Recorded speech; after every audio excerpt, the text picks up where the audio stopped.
Yes, yes. So, yeah, just to say, I'm Cécile Huet. For the ones who do not know me, I'm Cécile Huet. I'm the head of the unit within the AI office. I will say a few words about the AI office, but we are still the unit A1 in the AI office, and the name of the unit is now Excellence in AI and Robotics. So, next slide, please.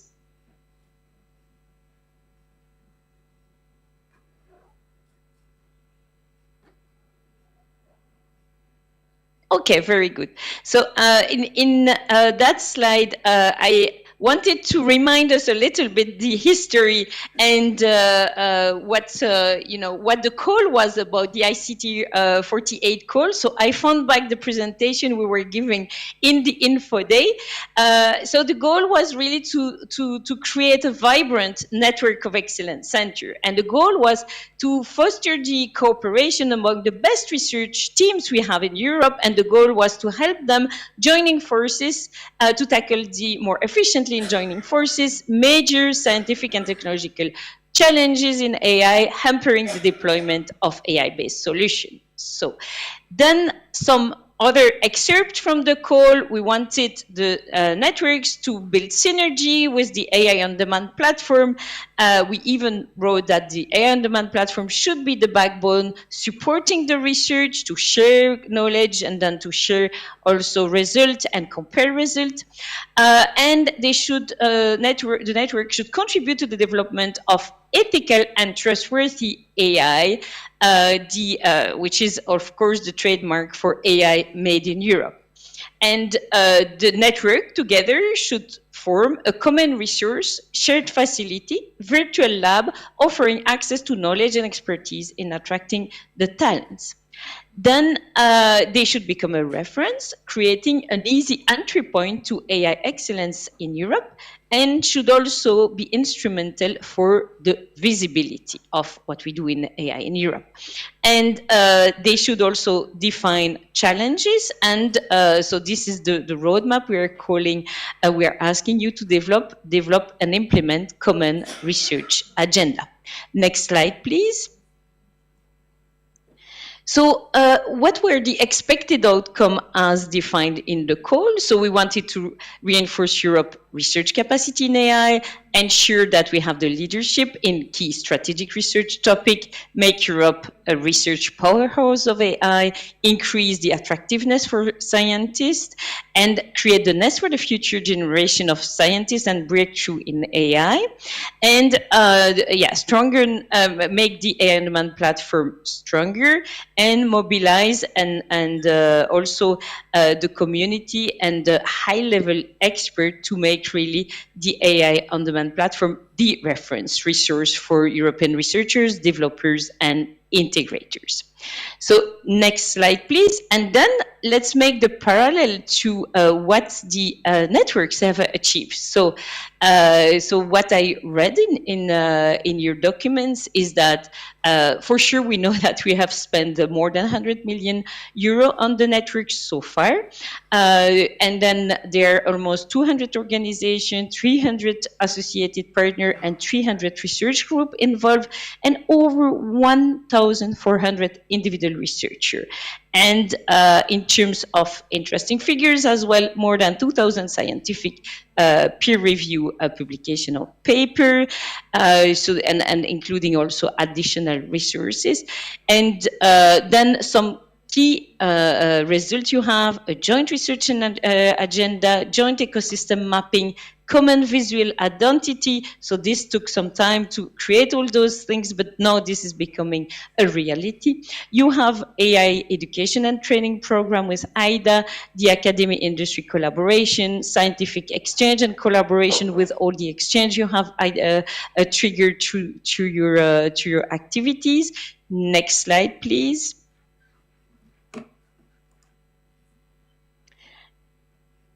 So yeah, and the also the what you displayed earlier. So we have a nice mapping with all the existing network so far.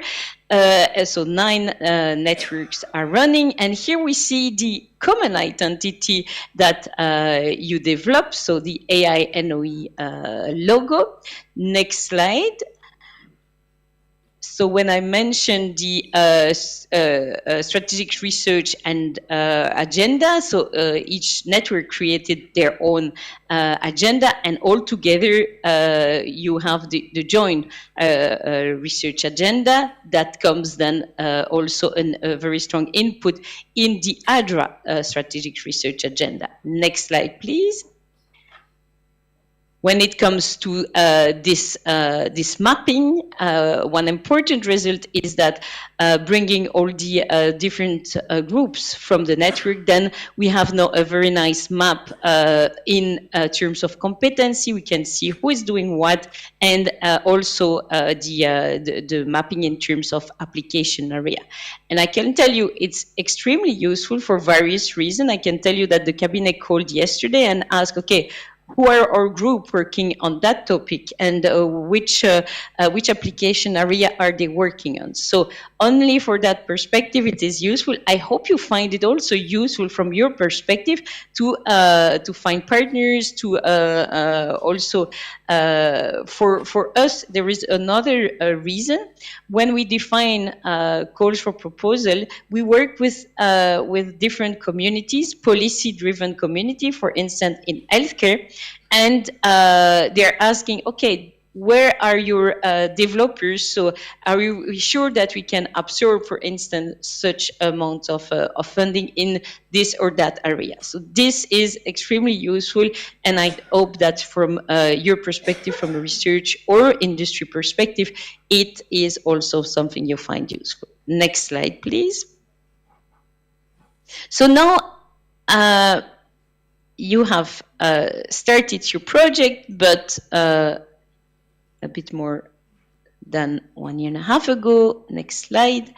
Then there has been this big new wave with generative AI, and then we have also, as a follow-up of that, issued the European AI Innovation Package. Next slide, please.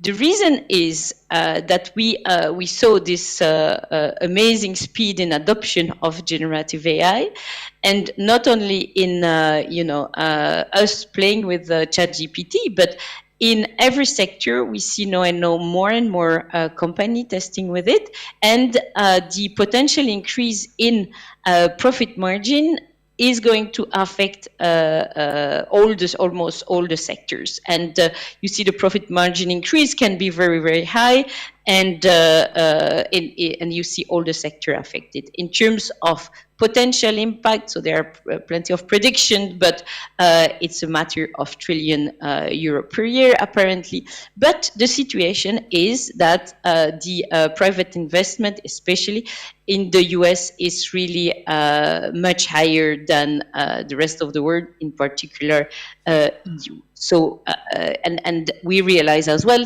this kind of new technology requires a lot of investment. So we need to address this issue. We have also currently over-reliance on the US cloud computing power.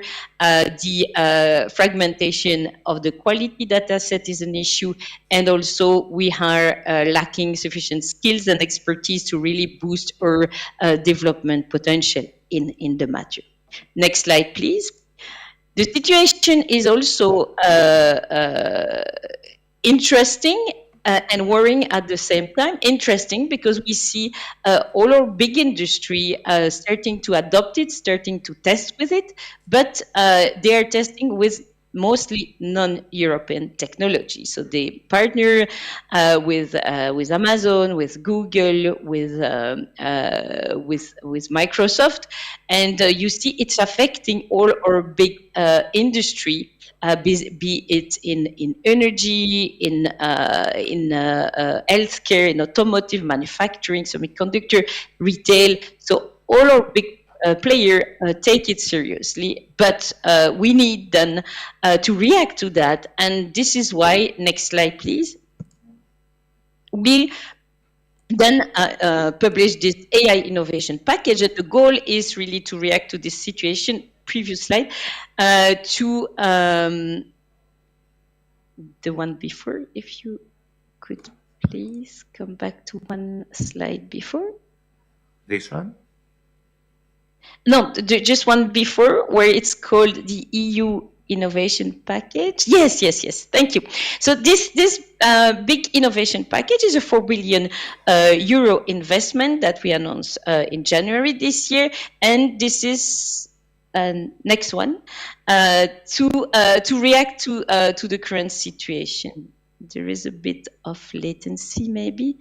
We should be at the one with the 4 billion.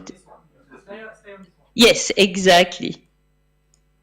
To explain a bit the component we have in that package, and the goal of the package is to address the issues I mentioned exactly just before. So, in order to create champions, and so what we need to do is to offer competitive AI solution made in Europe. And for that, we need to create them in Europe, and we need them to have access to the very, very important resource you need, to ingredient you need to build them. You need computing access, you need data access, you need skills, and you need investment. So this is what this package is about. So there are two main pillars: the AI factories, which is mainly around the computing resources to build a pre-trained model.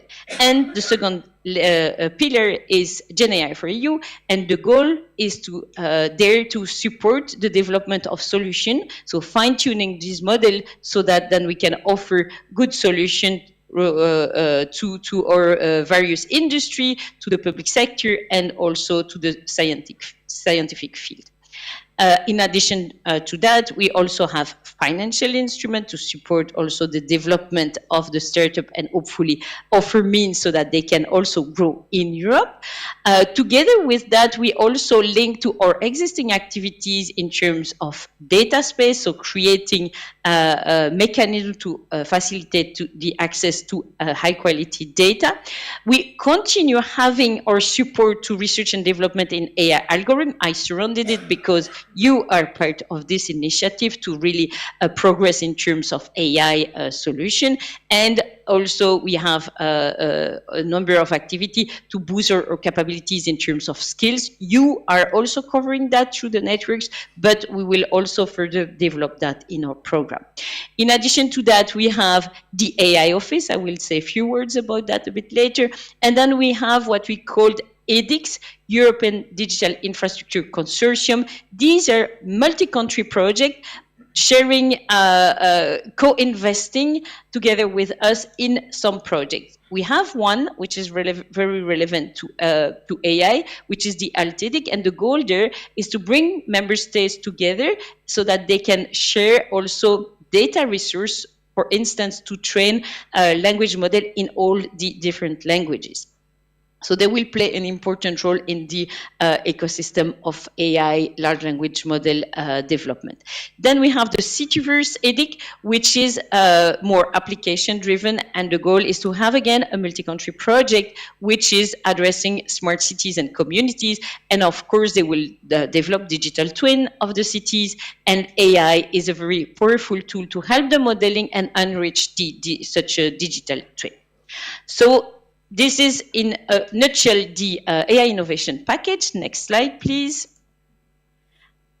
So the first pillar is about the AI factories, and they're built around the EuroHPC. So this is really world-class computing facilities we have in Europe, and the goal is to make them available for the AI community, in particular the research, but also the startups, to offer them the capacity to develop models in Europe with our resource.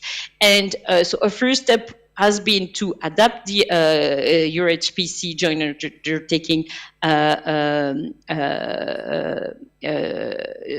the rules applying to that, the regulation, because they had to adapt their current system to the AI community. Doing large-scale simulation is not the same as training large AI models. Therefore, you need to adapt the computing, the access, and also the computing environment to facilitate the, let's say, the porting of your AI algorithm on the machine. Together with that, there will be a number of activities to develop the skills, to access the data, facilitate that aspect, and create a real ecosystem around these world-class supercomputer we have in Europe. And of course, they will be connected also to the AI ecosystem, and you are part of this ecosystem as this network of excellence center, together with the testing and experimentation facilities, the AI on demand platform, and ADRA, for instance, the AI data and robotics partnership. Next slide, please. So I said the first pillar is AI factories, where you build the model. The second pillar is on the next slide, where you, that the data access here, I wanted to list the existing data space, and you see that they cover quite a number of application fields. Hopefully this should really facilitate in pooling data so that you can train a very powerful model if you build on a very good data quality. Next slide, please. So the next slide should normally be on the GenAI for You initiative. Exactly. So this, once you have trained your model, the second pillar of the main pillar of the innovation package is GenAI for You. And this part is about developing application, fostering the uptake of generative AI in strategic industrial sector in Europe, in public sector, and in scientific discovery.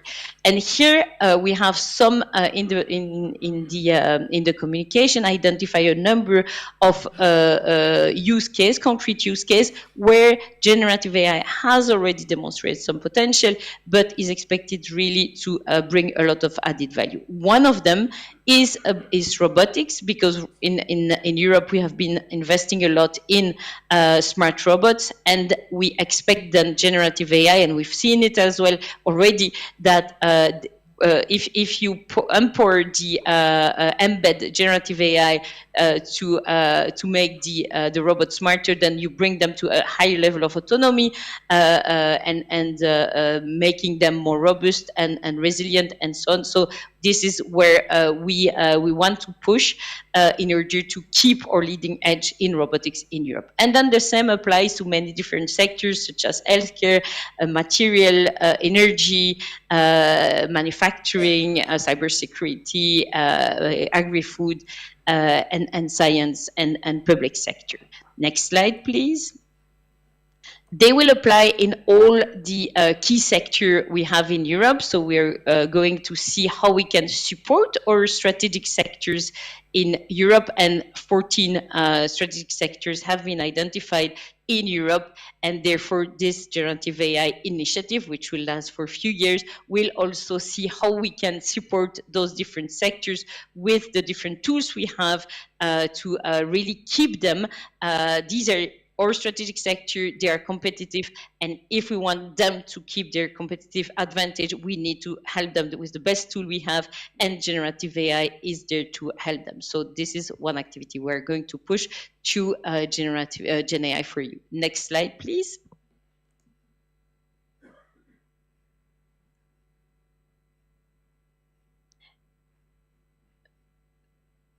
So I say that I promised to give you some information about the AI office. So the AI office, next slide, please.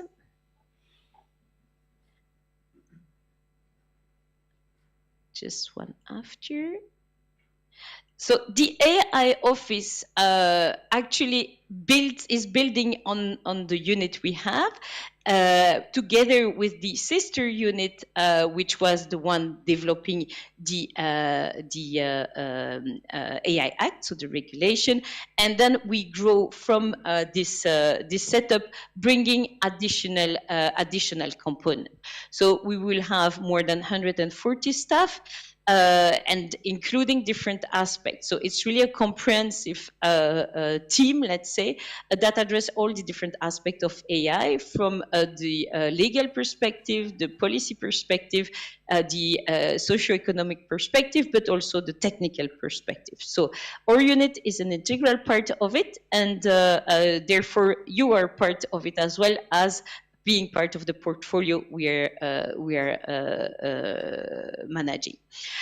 So the goal is to create a center of AI expertise within the Commission with, number one, the role, it has been created in the context of the AI Act. So this role is to facilitate the implementation of the AI Act. And there is a special focus on general purpose AI, so these super powerful models. Then we want to continue fostering research and innovation in trustworthy AI, so you're part of this initiative. And on the other hand, we also want to position the EU as a leader in the international discussion and also to contribute to AI for good with different also funding action. Next slide, please. So the goal of the mission of the office is to enable the future deployment and development and deployment of the use of AI in a way that fosters societal and economic benefit and also innovation, while at the same time addressing the risk. So this is why there is one chapter which deals with regulation and compliance. So this is one of the unit. Another one will address the AI safety. So this is a technical unit, let's say, that will address that. And there will also be a lead scientific advisor to also advise how to technically come up with these safety testing, for instance.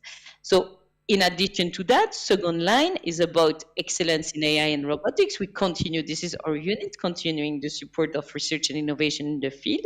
There will be a unit dealing with AI innovation and policy coordination. This is mainly the unit which is now dealing with digital innovation hubs. And since most of them are dealing with AI, they will then be at the core of the AI deployment. And then they will also we will work together with the lead scientific advisor. And finally, there is a last line, which is about international dimension and AI for good as well, to support the development as well or the deployment of AI for good in the developing country. Next slide, please.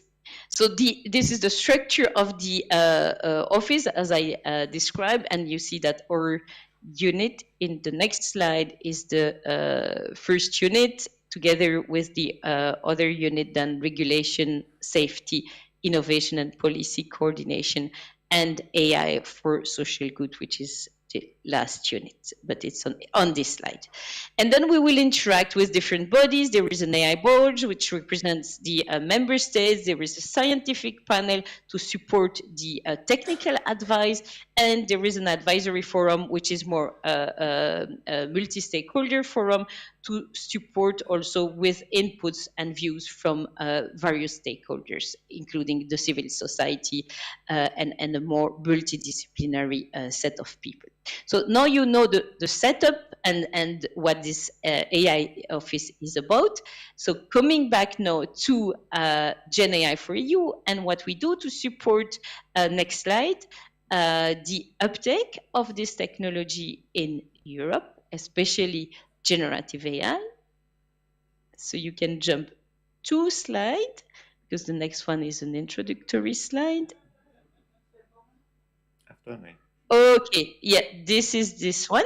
So here I want to show you that through our research and innovation funding support, we addressed the different part of the value chain, from basic research to more application. So here in Horizon Europe, for the moment, we have an open call to advance, so to prepare the next generation of large AI models, so integrating new data modalities, or expanding, enriching existing model with new modalities, or going to completely new modalities. And here an example of modality which is put in the call is robotic sensor IoT, and there is so we have an ongoing call for big project to really prepare for the next generation. We know that this new generation of AI needs a different scale of effort. This is why the size of the project is much higher, and it's the order of 25 million euro. Besides that, we continue our basic research because we know that these generative AI models, they have limitation. So this is why we have a call to address explainability and robustness of this system. The second pillar is in the Digital Europe program. You know that the Digital Europe program is going closer to innovation as compared to Horizon Europe. And there we have two relevant calls. One it is about, I mentioned earlier, the ALTEDIC. So there is 24 million euro calling for this multi-country project to gather the data and then after to deploy the solutions. And we also have a call which is about developing LLM covering all the European languages we have in Europe. And there we have a funding of 25 million euro for a single big project. So, we want now to be at scale.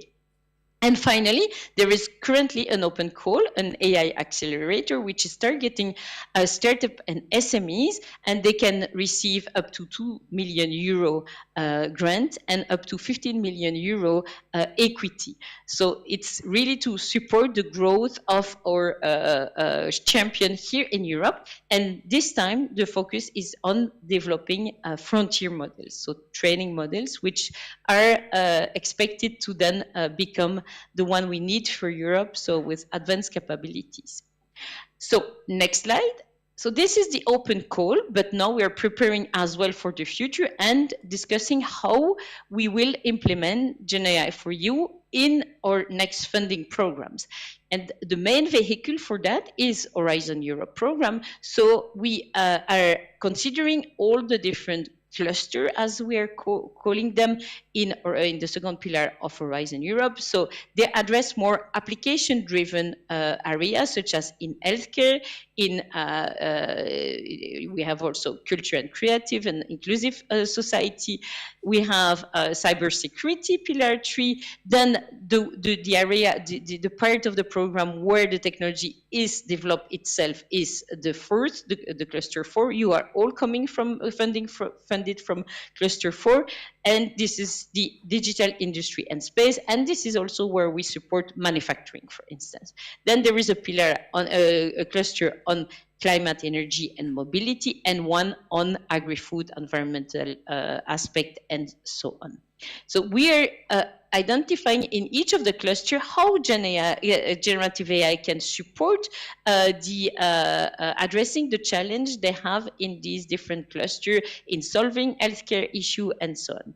In addition, we have activities in Pillar 1, which is typically to support science, and in also the missions. There are also potential application in some of the mission to address, again, their policy objectives.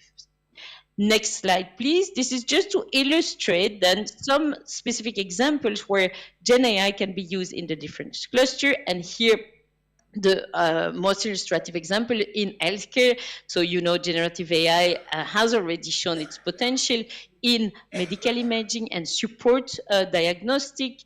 In drug discovery and development, it has also incredibly increased the capacity and the speed to develop new drugs and test new drugs with certain characteristics.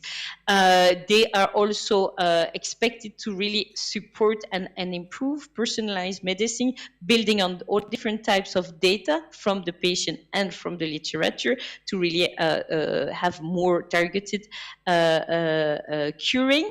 And then we also have more in the mundane task of the healthcare system, all the reporting and so on that you can really help the medical sector with LLMs to support all these reporting and procedure. So hopefully that should also help the doctors to focus on what they should rather than on administrative tasks, for instance. Next slide. In cluster 3, I gave also a few examples how GenAI can really help in cybersecurity. And here they are actually a twofold, because GenAI, we see it more and more used in cyber attacks. So it's very important to also improve our knowledge and our solution in terms of cyber defense and cybersecurity. So in the GenAI can be used to enhance threat detection and prediction, can also facilitate vulnerability identification, to also detect sophisticated phishing and social engineering. And finally, like in the medical sector, you have to do a lot of reporting in the cybersecurity domain. Again, LLM can facilitate, automatize this reporting requirement from that field. Next slide, please. In cluster 4, see a huge potential of GenAI applied in robotics, as I said. So in the robotics field, robotics can, of course, facilitate human-robot interaction, like we see the facility to interact with ChatGPT, for instance. But there are many more things where GenAI can help robotics. For instance, in learning, in simulating environments, so that you can also have, speed up learning. And also, we also expect that GenAI can help in training models with robotic sensing data, in also the planning, and also to predict the outcome of different actions. And hopefully we will have then robots which are more robust and also versatile in their day-to-day activities. In manufacturing, similar things. So GenAI can help in simulating realistic environment, and also in optimizing any kind of processes, such as also in reducing waste in the processes, or any other optimization request, demand, and supply as well. Next slide, please. So this is to illustrate under cluster 5, which addresses energy and mobility, but here an example of application. So the prediction for GenAI in the energy sector is really to become really a big income or economic impact in that field, with a 5 billion euro global market in energy. And there are many use cases where GenAI can help, again, optimizing the grid, or support the creation of virtual power plants, or to have predictive maintenance, and also for sure support also the optimization of the smart grid and the supply and demand aspect of it. So here you see an illustrative set of potential where GenAI can be used. Next slide, please. So then you can jump 2 slides, because we are going to the ecosystem of excellence. In order to develop those solutions, we rely on you, on the ecosystem of excellence, to make it happen. And we will continue our action. So first, via ADRA. So you had given input in ADRA via your strategic research agenda, and I would strongly encourage you to become now a direct member of ADRA, to continue in providing input to the research agenda.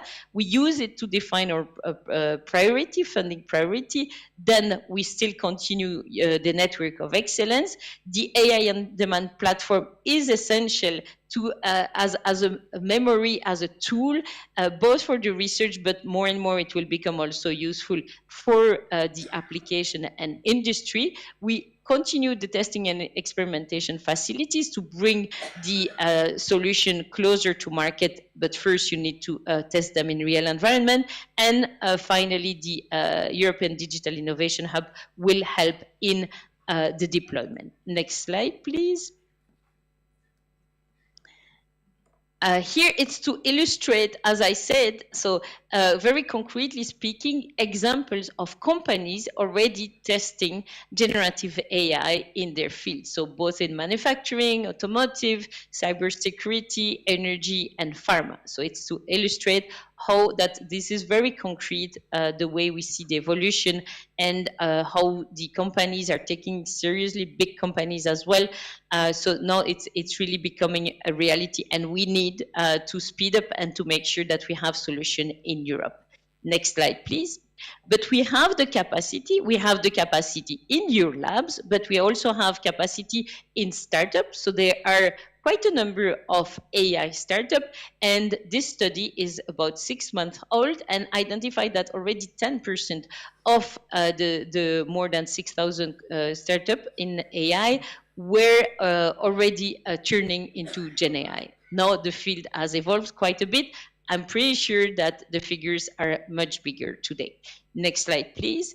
This is to illustrate where these companies are, and more importantly, in which field they are working. And here you see a good coverage of the different application sector they represent. Next slide. And we do address them already. So we had an action to call Large AI Grant Challenge, where we gave prize money, but also important access to your HPC computer, 2 million GPU hours on to a major supercomputer we have in Europe. So we called for this startup call. It was extremely popular. We had 94 proposals of project that had already experience in developing Gen AI models, pre-trained models.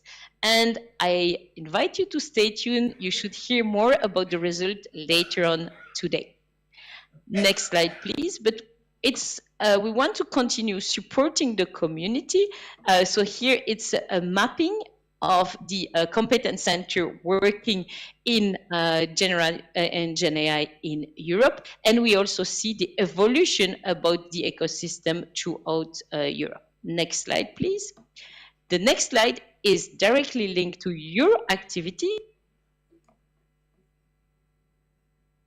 Useful because now we can identify who is working in Gen AI in Europe and in which sector. And as I told you, it is extremely important for us to know this and also to prepare for the future call for proposal in the different clusters. We need to bring the developers, the best developer we have, to provide solution to the different application sectors we identified. So this is why it's important that you keep maintaining and being visible on this mapping, and this mapping should also be kept alive on the AI on Demand platform. And here in this meeting today and tomorrow, I understand you have the opportunity to really discuss how to transfer this super useful mapping on the AI on Demand platform. And I would also invite you to keep your data updated on that platform. Next slide, please. So this is to explain through your survey, you also identify also the growing number of companies or of research group working on the development of AI model or support tool to develop these AI models or to do support the fine tuning. Next slide, please. It's about the ecosystem of excellence in AI and robotics. So what do we have to build this ecosystem? We have ADRA, the AI Data and Robotics Association. We have also Made in Europe, which is a partnership on manufacturing, but with a growing number of activities in robotics and in AI as well. We have currently running in our unit more than 130 projects for a budget of 800 million. So this is a vast amount of part of the ecosystem as well. We have you, or networks of excellence, representing more than 1,400 researchers and more than 300 teams. And we have the AI on Demand platform, which is really there to be a community building tool, a repository of the European research result of the project, and it will become as well, to help the tech transfer, a marketplace for AI resources. So this is the place to be. So make sure that you really have your data and your information, you yourself become an active member on the platform. Next slide, please. And here it's to conclude a bit this presentation with you, the ICT 48. We know that unfortunately this is coming to an end, but what next? What should you do to stay alive? So hopefully the strong friendship, as said before, and the strong network collaboration that you built in will stay alive after the funding program. So what we would like to do is to really first, you should be very visible still today while the project are still running. You need to adapt to the trends. So you need to really make clear what we do in generative AI in Europe. So make it visible on your mapping, and make also your relevant corresponding actions in generative AI visible.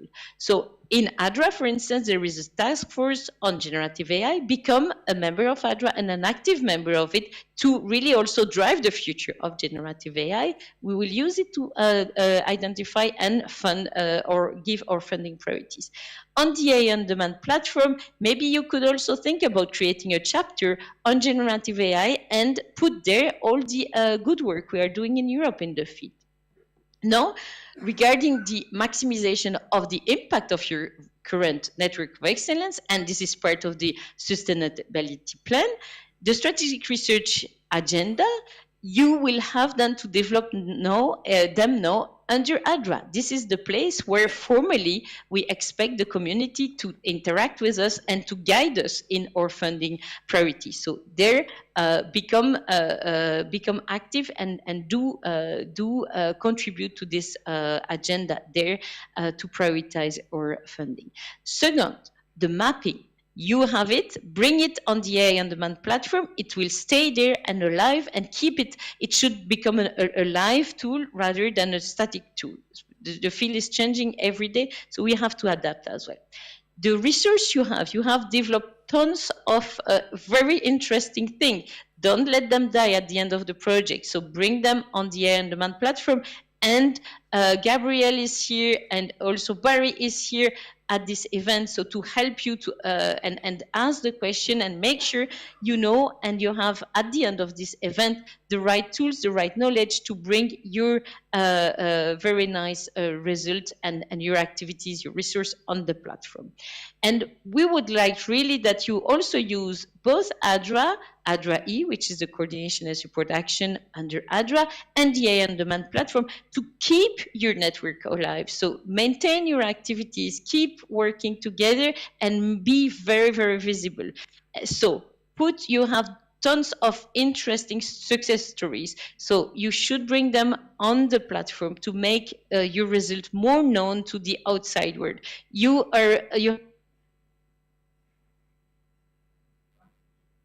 conferences, but we need to see it beyond that. Also, this helps us to further support you if possible. So bring them on the, again, exploit the AI on demand platform. So with that, I conclude this talk, and I hope I send you interesting and useful message to really make the best of the nice network you've built, the wonderful work you've done, but please do make it visible. We are here to help, and I hope you will build on the capacity which exists and the platform which exists for you to make it happen. And happy to take questions if we have time. Thank you, Cécile, for your presentation. I'm not sure if we have time for questions. Okay. Okay, Cécile, thank you very much for this very interesting and informative presentation. We are running, we are already a bit late, at least half an hour, but I guess we can have one or two very quick questions if there are for Cécile. Any questions? Okay, Cécile, I would like to ask something. You mentioned about international collaborations, and of course, we know that on one hand, we want to have AI, generative AI made in Europe, but on the same time, many of the processes happening elsewhere. So, regarding this balance between development in Europe and collaboration with, let's say, friends who are developing similar things outside of Europe, what is, let's say, the overall position of the Commission? Okay, so as you have seen in some of the call, we have identified some countries to invite them, encourage them to become part of the consortia. So we have identified Canada, for instance, and India as like-minded countries with some agreement with them. We do not fund their research, but if there is a mutual benefit to work together, then it's encouraged. The other aspect I mentioned, AI for good in the context of international cooperation, we also want to support the developing country with any good tool we have. So this is one track which is handled by one specific unit in the Commission. The other dimension of international matters is also to promote the human-centric way we see AI in Europe. So this is more on the governance, on the ethical aspect of AI. So this is the third dimension that we are promoting. But so we will see in the funding program for more basic research, we might see some support to joint effort among different countries, like-minded countries. So this is something that might continue. We will see a bit how and which country. But otherwise, this is to support the developing country, that there will be some activities, hopefully developing. The first initiative is their discussion with the US to see how AI for good could be there, for instance, in the field of healthcare, environment, agri-food, and these aspects. Okay, Cécile, thank you very much again. And I think now we can go on with the next session, which is the presentation chaired by Niku Sebe, which is the presentation of the Network of Excellence achievements and the presentation of the new ones. I suggest to be as concrete and fast as possible to cover up a little bit the time that we are being behind the schedule. So yes, we can start.